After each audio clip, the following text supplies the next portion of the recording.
I decided to do a bit of an impromptu video tonight. I just got home from yoga, and on my way to and from yoga, I was listening to a podcast by Couric. Her podcast is called Next Question, and I saw something on LinkedIn today, and I decided, you know what, I'll give this a listen. And in her first podcast, or the one that I was listening to, her most recent, she had talked about her 2019 podcast that she was most proud of. And one of those podcasts caught my attention, and the title of it is called "Is Violent Porn Changing Us?" The title itself didn't quite capture my attention, and I was kind of flipping through.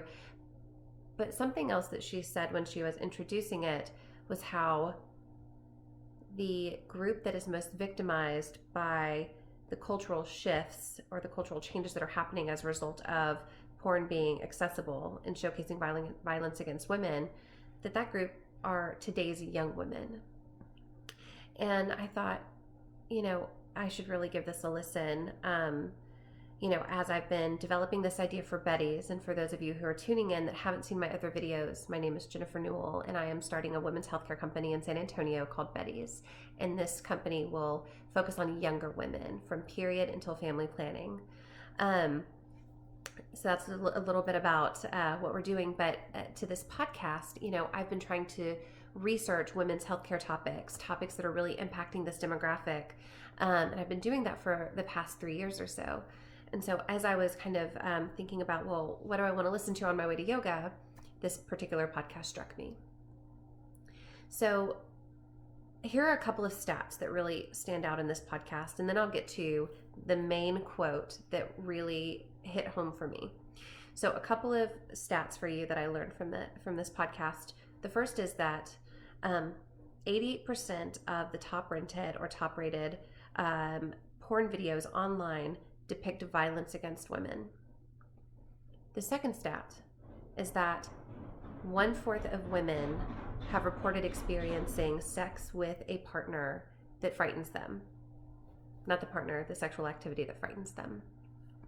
Those are really scary statistics. And as we think about young women, the young women that Betty's will be serving, these women are going to have some of their first sexual experiences with partners who have seen these videos and think that this is normal and that this is what women want. And so here's the quote that really hit me. And the woman who gave this quote was a guest on the podcast. Her name is Dr. Gail Dines. I recommend go listen to this if you're in this field at all, or if you have teenagers or tweens and you want to think about how to raise them.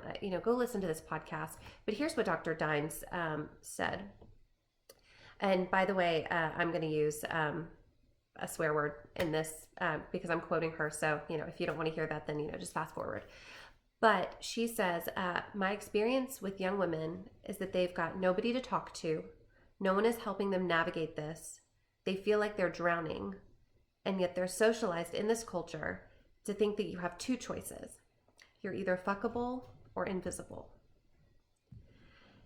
In my research, that's consistent.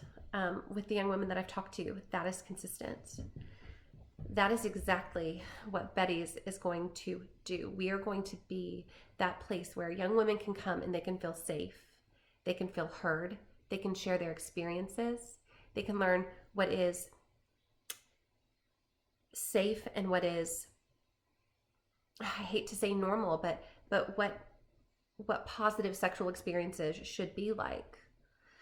And this quote just really resonated with me. There are a couple of other books that I've read that I would recommend. One is called American Hookup, The New Culture of Sex on Campus.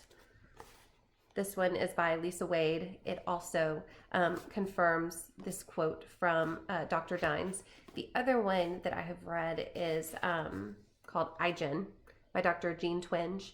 This one talks a little bit more holistically about Generation Z, but it touches on some of these issues as well, and just how young women feel through social media, through other kind of sociological indicators of how the culture impacts younger women. And so, again, if you have teens or you are in this field, I would recommend these books.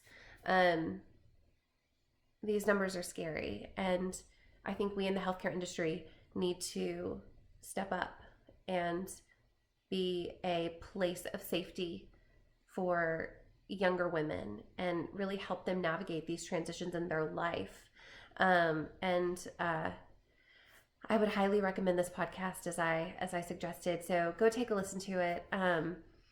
As I mentioned, I'm always on the lookout for research that might influence what we are going to build at Betty's. Some of the research is a reason why we've decided to add the behavioral health aspect to our Betty's boutiques. At first, it was just going to be gynecology, but we know that young women really need counseling services. They need somebody to talk to, and they need to be able to talk to each other. So we want to really create that forum within Betty's that is going to help them do that. Thank you for watching. Again, this is impromptu and this is really informal. So shoot me some questions if you have them. If you have recommendations for my own research, I would greatly appreciate them.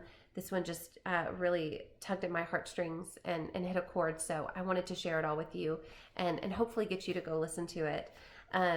If you haven't seen my other videos, please go check them out on YouTube. The channel is called Building Betty's. Again, my name is Jennifer Newell, and thanks for watching.